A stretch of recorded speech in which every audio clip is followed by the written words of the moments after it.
And welcome back. Let's talk about the brand new Sigma 28-105 F2.8. It's a pretty unique lens, although it's not the only lens in this category, but we're going to talk about that later. It's brand new. It got launched almost a month ago or something like that. You're not seeing it in my hands because it's recording me right now. Have a look at the focus breathing at 28 millimeters. Pretty much non-existent, but I wanted you to have a look at how it is on video. It's the first time for video for me as well, so we're gonna discover how it does as I speak. This is not a full review. That is going to come at a later stage, and in that occasion I will compare it to the Tamron 35-150 F2 to F2.8, and I'll explain you why these two lenses are similar but not so much, but save that for another video. And let's start talking about the build quality of this lens. It's a very well built lens. Like Sigma has become a pretty reliable manufacturer when it comes to the build quality of the lenses. This is the ART series, so the top of the line, and it shows.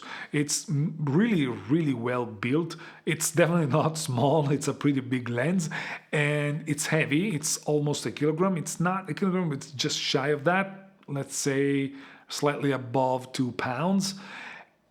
It extends as you zoom. And being Sigma, it zooms the other way around, which drives me crazy. Sigma changed that thing. But it's got everything that you can possibly ask. It's got an aperture ring, which can be clicked or declicked. You also have the function button on the side and the autofocus to monofocus switch. And you got the lock to prevent the lens from creeping, because it's a heavy lens. If you put it upside down, it will probably at some point, it's not doing it now that it's new, but over the time it may start to creep. So you got all the features, and it's a weather sealed lens. The front element is 82 millimeters, and I don't usually speak too much about how many different blades a lens has, because at the end of the day what really matters is the end result. But in this case, the number of blades, it's uneven. It's 12 blades, which helps getting very well defined sun stars.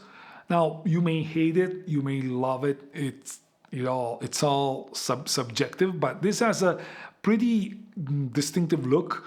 You either like it or not. As you stop down, you're gonna see that happening. I personally like it, but it's up to you. In my review, which is gonna come at a later stage, this is just a hands-on video, I will also compare it to the 35-150 F2 to F2.8 from Tamron. It's a lens that I've been using for the last 2 months, maybe 3 now, and I'll show you why these lenses are similar but also very, very different, and they, in my opinion, serve to different type of users. So stay tuned, subscribe, like, and all that if you don't want to lose that video when it comes out. And when it comes to the usage, I've used this lens for just a couple of days. So again, it's a hands-on video. What I used it for was landscapes. It was some street photography, although with a lens this big and this heavy, it would definitely not be my first choice. However, you still can use it. It's just that it's not my way of doing street photography. And also did some macro shots. I mean, it's not a real macro, but it's very good at close up. And the good thing is that it doesn't get its best magnification ratio at 28. It does it at 105, which is crucial if you don't want to distort the perspective. This is a wedding photographer's lens, is a wedding videographer lens, is a studio lens, is a lens that is being used for professional use, and most of the time, if you're doing macro, let's just say wedding, and you're doing some details of what's going around, you don't do that at 28. You usually do that 50 or more, because you want to isolate the subject and you don't want the distortions. The only thing that I can think of that I would use macro super wide would be if you're shooting the bokeh, the bright bokeh. In that case, going macro wide would sometimes add something to the scene. But other than that, I'm more than happy with having the macro at the telephoto end. That to me makes a lot more sense. And in general, I could definitely tell you that the lens performs really well. Like, it's very sharp throughout the zoom range and throughout the aperture range. Now, of course, if you stop down a lot, you're gonna encountered this diffraction. And I've been using this on a 60 megapixel sensor on the A7R5, so I'm in the worst possible case scenario to find out the weakness of this lens. And it's also really good when it comes to resistance to flare. There are a few occasions where if the sun hits the front element in a specific way, the lens, the picture comes up a little bit washed out, but for the most part it does really well. The bokeh at the first glance seems nice. Now, it's not your 85mm f1.4, you should not expect that. But for an f2.8 zoom, it's a good bokeh. Again, bokeh is based on personal preferences. You're gonna find some people that are gonna like it, some people that are not gonna like it that much. I would say is above average. It's a lens that I would use with no issues. From a correction standpoint, I didn't see much chromatic aberration or vignetting. Now, I know that these lenses are corrected with the onboard profile, and I keep saying that in every review that I make. I don't care. As long as it's not something that it's outlandish, I don't really care, because at the end of the day, that's how they're designed to be used. This lens doesn't have, in my opinion, a wow factor, but it doesn't have any flaw either. And for a lens that aims at being sold to professionals, I believe this is the way to go, because usually whoever wants a lens with character will probably go to primes, or probably go to specific lenses with a specific character that are for that specific purpose. But as an all-around lens, it makes sense that you'd rather have a perfect lens which doesn't have that much character. This is what this lens feels to me. The focus breathing, however, cannot be corrected on Sony cameras with the focus breathing, because it only works with Sony lenses. And for what I can tell, at 28, again, it's almost non-existent. As you zoom in, it is a little bit more visible, but for the most part, you can definitely count on this lens as a video lens as well. One thing that I tried was trying to zoom as you record, and it's definitely not parfocal. However, if it zooms low enough and you keep the autofocus continuous, you would be hiding that non-parfocalness pretty easily. You should not be worried about it that much.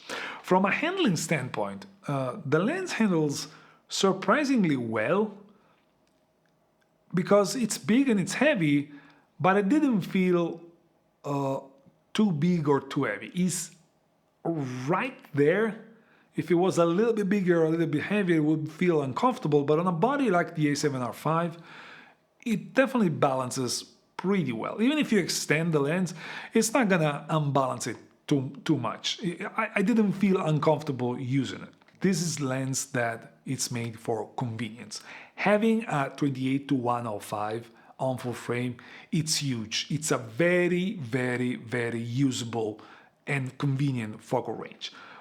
This is not the first lens in that range. Canon has its own 24, not even 28, 24-105 f2.8. That lens, however, costs twice as much. It's heavier and bigger. Yes, it's internally zooming. Yes, it's got more wide angle. Yes, it's stabilized. Yes, it's more video oriented. So yes, a lot of things.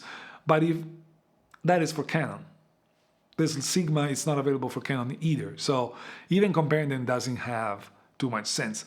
A lens that is, however, compatible for Sony, although it's at APS-C and it's available also for APS-C mount, it's the Tamron 17-70 f2.8, which covers pretty much the same range. It's a 26-27-105. It's a f2.8 lens, and it's much smaller and much more compact than this Sigma lens. But again, that is for APS-C. That's why you would choose APS-C most of the time. It's also saving size, weight, and money, because that lens costs half the price of this Sigma lens. However, this is it for my initial impression. The one thing that I forgot to mention, the finish of the lens. Seems like Sigma has like sneaked into Sony manufacturing facilities, and they stole the polycarbonate from Sony. It's pretty much the same polycarbonate that equips Sony cameras, to the point where you cannot really tell it's a third-party lens because it matches perfectly what the camera looks like. This is not a buying factor, it's not a selling point for this lens. That being said, I really like this lens for now. Of course, having it used for 2 or 3 days doesn't really say that much, but I will be reviewing it for sure, and I will be using it in more demanding situations. I have something planned already for the next week, and there's a lot more stuff. I believe in a month and a half, I will push out a final review on this lens, and I'm pretty sure this lens is gonna sell like hotcakes because it's really, really convenient. And if you're that type of guy that wants one lens to rule them all, and you're okay with 28-105, I don't think you can get any better than this. That's it for today. Ciao, and I'll see you in the next one.